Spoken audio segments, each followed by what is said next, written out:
जय महाकाली, महालक्ष्मी, महासरस्वती, महाकामाख्या। जय 10 महाविद्या, जय भैरव बाबा, जय जगत जननी, जय बजरंग बली, जय सद्गुरुदेव महाराज। अब हम लोग श्रीमद् देवी भागवत महापुराण प्रथम स्कंद का 14वां अध्याय की कथा सुनेंगे। ध्यान से, भक्ति से और श्रद्धा से सुनेंगे, तब जरूर फायदा होगा। व्यास पुत्र सुखदेव के अरणी से उत्पन्न होने की कथा तथा व्यास जी द्वारा उनसे गृहस्थ धर्म का वर्णन। सूत जी बोले, उस सुंदरी अति असिता पांगी घृताची को देखकर व्यास जी बड़े असमंजस में पड़े और सोचने लगे कि यह देवकन्या अप्सरा मेरे योग्य नहीं है, अतः अब मैं क्या करूं। वह अप्सरा भी व्यास जी को चिंतित होता देखकर भयभीत हो गई कि कहीं ये मुझे शाप न दे दे। तत्पश्चात भय से व्याकुल वह अप्सरा एक सुखी का रूप धारण करके उड़ गई। व्यास जी उसे पक्षी के रूप में देखकर आश्चर्य में पड़ गए। उसे देखने मात्र से व्यास जी के शरीर में काम का संचार हो आया और प्रत्यंग में काम का प्रवेश हो जाने के कारण उनका मन अत्यंत विस्मय में पड़ गया। बड़ी धीरता के साथ मन को रोकने की चेष्टा करते हुए भी उस चंचल मन को वे व्यास मुनि बस में करने में असमर्थ नहीं हुए। इस प्रकार घृताची द्वारा मोहित तेजस्वी व्यास जी का मन अनेक यत्न करने पर भी भावी संयोग के कारण उनके बस में न हो सका। इसी बीच अग्नि निकालने के लिए मंथन करते समय एकाएक उनका तेज उस अरड़ी पर गिर गया, किंतु उनके गिरने पर ध्यान न देकर वे अरड़ी मंथन करते रहे। उस अरड़ी में उन्हीं के सदृश मनोहर रूप वाले सुख उत्पन्न हो गए। अरणी से उत्पन्न वह बालक विस्मय पैदा करते हुए उसी प्रकार सुशोभित हो रहा था जिस प्रकार हवन करते समय घृता आहुति पड़ने से प्रगट अग्नि दीप्तमान हो उठती है। उस पुत्र को देखकर यह क्या, ऐसा सोचकर व्यास जी अत्यंत विस्मय में पड़ गए और विचार करने लगे कि यह शिव के वरदान से ही तो उत्पन्न नहीं हुआ है। इस प्रकार अरणी गर्भ से उत्पन्न वह तेजस्वी पुत्र सुख अपने तेज से दूसरे अग्नि के तुल्य दीप्यमान प्रतीत हो रहा था। व्यास जी ने दिव्य देहधारी द्वितीय गार्हपत्य अग्नि के समान तेजस्वी पुत्र को बड़ी प्रसन्नता से देखकर और पर्वत से नीचे उतर कर गंगा जल से उसको नहलाया। हे तपस्वियों, उस समय आकाश से उस शिशु के ऊपर पुष्पों की वर्षा होने लगी। व्यास जी ने उस महात्मा शिशु का जात कर्म आदि संस्कार किया। उस समय देवताओं ने दुंदुभिया बजाई तथा अप्सराएं नृत्य किए। उस बालक के दर्शन की लालसा से विश्वासु, नारद, तुम्बुर आदि सभी गंधर्व राज्य प्रसन्न होकर सुख के जन्म पर गान करने लगे। तभी देवता तथा विद्याधर भी अरणी के गर्भ से उत्पन्न उस दिव्य व्यास पुत्र को देखकर प्रसन्नतापूर्वक स्तुति करने लगे। हे द्विजतम, उसी समय सुखदेव जी के लिए आकाश से दिव्य दंड कमंडलू और शुभ कृष्ण मृग चर्म पृथ्वी पर आ गिरे। उत्पन्न होते ही वह अति तेजस्वी शिशु शीघ्रतापूर्वक बड़ा हो गया। तब वैदिक विद्वान के धर्म मर्मज्ञ व्यास जी ने उसका उपनयन संस्कार भी कर दिया। उत्पन्न होते ही रहस्यों तथा संग्रहों सहित सभी वेद उन महात्मा के समक्ष वैसे ही उपस्थित हो गए जैसे उनके पिता व्यास जी में वे विद्या थे। अरणी मंथन के समय मुनि श्रेष्ठ व्यास जी ने धृताची अप्सरा को सुखी के रूप में देखा था, इसलिए उन्होंने इस बालक का नाम सुक रख दिया। व्यास सुत सुखदेव ने बृहस्पति को अपना आचार्य मानकर विधिवत ब्रह्मचर्य व्रत धारण किया। गुरुकुल में निवास कर रहस्यों तथा संग्रहों सहित सभी वेदों तथा धर्मशास्त्रों का अध्ययन करके तदंतर गुरु को दक्षिणा देकर वे सुखदेव मुनि अपने पिता व्यास जी के पास आ गए।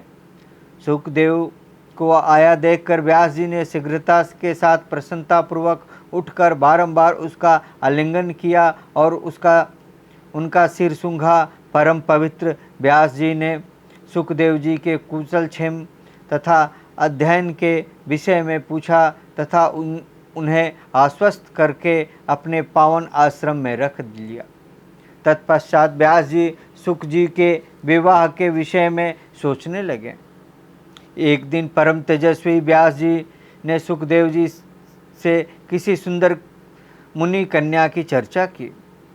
उन्होंने अपने सुखदेव से कहा, हे पवित्र आत्मा, तुमने वेद तथा सभी धर्मशास्त्र का अध्ययन कर लिया है, अतः हे महामते, अब तुम विवाह कर लो और गृहस्थ आश्रम में रहकर देवताओं और पितरों का यजन करो। और हे पुत्र, तुम सुंदर स्त्री को स्वीकार कर मुझे भी ऋण से मुक्त कर दो। अपुत्र की गति नहीं होती और उसे स्वर्ग कदापि नहीं मिलता। इसलिए हे महाभाग पुत्र, अब तुम गृहस्थ आश्रम में प्रवेश करो। और हे सुख, हे पुत्र, गृहस्थी बसाकर मुझे भी आनंदित करो। ऐसा करके हे महामते, हे पुत्र, तुम मेरी महान आशा परिपूर्ण करो। हे सुख, कठिन तपस्या करके मैंने तुम्हारे जैसे अयोनिज पुत्र पाया है। हे महाप्रज्ञ, तुम देवता रूप हो, अतः मुझ पिता की रक्षा करो। सूत जी बोले, हे ऋषियों, ऐसा कहने पर व्यास जी के पास उपस्थित विरक्त सुखदेव जी गृहस्थी आश्रम में अनुरक्त अपने पिता से कहा।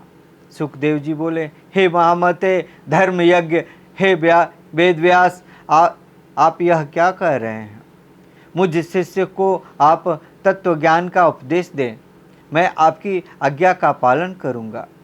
व्यास जी बोले, हे पुत्र, तुम्हारे लिए मैं सैकड़ों वर्ष कष्ट सहकर जो तपस्या की और शिव जी की आराधना की, उसके फलस्वरूप मैंने तुम्हें पाया है।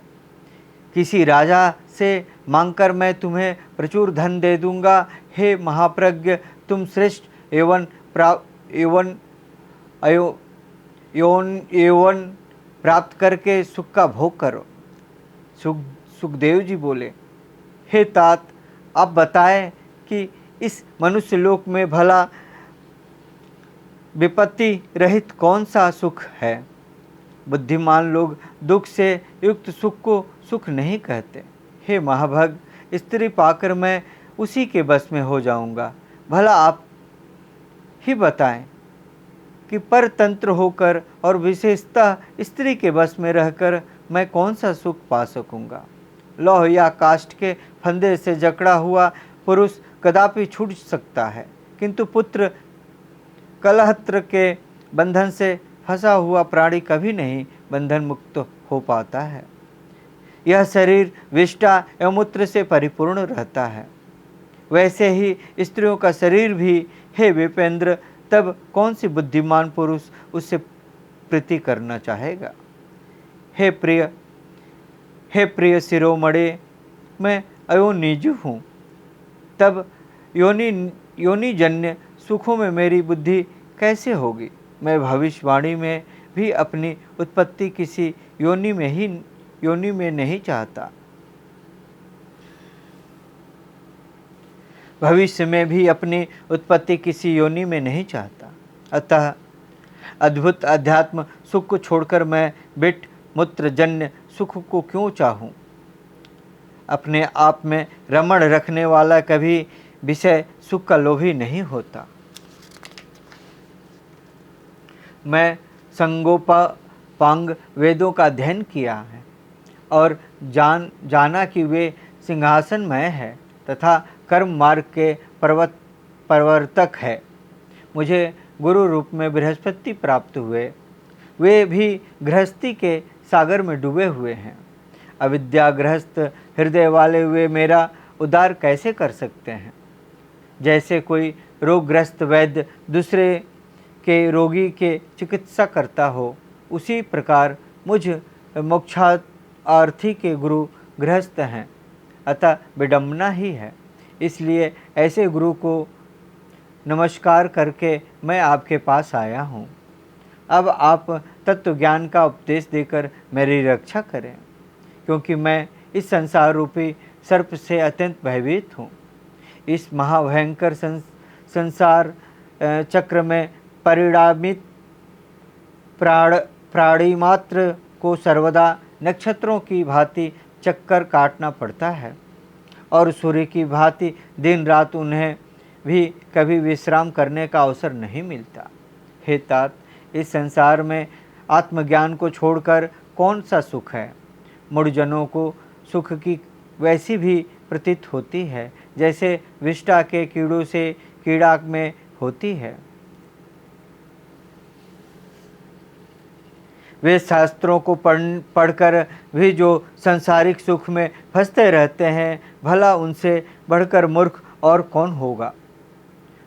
उन्हें तो कुत्ते, घोड़े एवं सुअर आदि पशुओं के समान धर्म वाला समझना चाहिए। दुर्लभ मानवता को पाकर तथा वे शास्त्रों का अध्ययन करके भी यदि इस संसार में बनता है तो दूसरा भला कौन बंधन मुक्त हो सकता है? इससे बढ़कर संसार में कोई दूसरी अद्भुत बात नहीं है। पुत्र कलहत्र और घर में बंधन में पड़ा हुआ भी पंडित कहलाता है। जो मनुष्य इस संसार में माया के सत्व रज तम रूपी तीनों गुणों से बंधा नहीं जाता, वही विदुर विद्यमान एवं शास्त्र में पारंगत है। इस बंधन में डालने वाले व्यर्थ विद्या ध्यान से क्या लाभ? उसी का ध्यान करना चाहिए जो शीघ्र ही भवबंधन से मुक्त कर दे। पुरुष को बंधन में जकड़ लेने के कारण ही उसे गृह कहा गया है। अतः ऐसे बंधन रूप में सुख कहाँ है? हे पिताजी, इसलिए मैं भयभीत हूँ। मैं अज्ञानी, मंदबुद्धि तथा अभागे मनुष्य हैं, जो इस मानव जन्म को पाकर भी बंधन में पड़ जाते हैं। व्यास जी बोले, गृह बंधनागर नहीं है और न बंधन का कारण ही है। जो मन से बंधन मुक्त है, वह गृहस्थ आश्रम में रहते हुए भी मुक्त हो जाता है। जो न्याय धर्म से धनोपार्जन करता है, शास्त्रोक्त कर्मों का विधिवत संपादन करता है, प्रत्य श्रद्धा आदि यज्ञ करता है, सर्वदा सत्य बोलता है तथा पवित्र रहता है, वह गृहस्थ में रहते हुए भी मुक्त हो जाता है। ब्रह्मचारी, सन्यासी, बनप्रस्थी तथा व्रतोपवास करने वाला ये सब मनुष्य मध्योत्तर काल में गृहस्थ के पास ही जाते हैं। हे धार्मिक गृहस्थ, श्रद्धा के साथ मधुर वचनों का सबका सत्कार करते एवं आनंद से उन्हें उपकृत करते हैं। गृहस्थ आश्रम में बढ़कर कोई दूसरा आश्रम देखा या सुना नहीं गया है। वशिष्ठ आदि आचार्यों और तत्वज्ञानियों ने इसका आश्रय ग्रहण किया है। हे महाभग, वेदोक्त कर्म करने वाले गृहस्थ के लिए क्या असाध्य रह जाता है? वह स्वर्ग, मोक्ष अथवा उत्तम कुल में जन्म तो कुछ भी कुछ भी चाहता है वह हो जाता है। एक आश्रम से दूसरे आश्रम में जाना चाहिए, ऐसा धर्म योगियों ने बताया है। अतः आल से रहित होकर गृहस्थ संबंधी कर्मों को संपादित करो। हे धर्मयज्ञ पुत्र, देवताओं, पितरों एवं आश्रित जनों को विधिवत संतुष्ट करके, पुत्र उत्पन्न करके और उसे भी गृहस्थ आश्रम में लाकर पुनः गृह त्याग कर वन में जाकर श्रेष्ठ व्रत का आश्रय ग्रहण करो। वहाँ वानप्रस्थ आश्रम पूर्ण करके उसके बाद संन्यास धारण करो। हे महाभग, इंद्रियाएं मनुष्यों को निश्चित रूप से प्रमत्त बना देती है।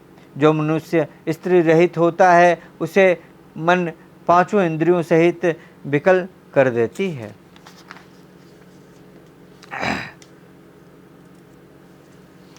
हे महामते, इसलिए उन बलवान इंद्रियों पर विजय पाने के लिए स्त्री परिहरण करके गृहस्थ बनना चाहिए। तत्पश्चात वृद्धावस्था में तप करना चाहिए, यह शास्त्र वचन है।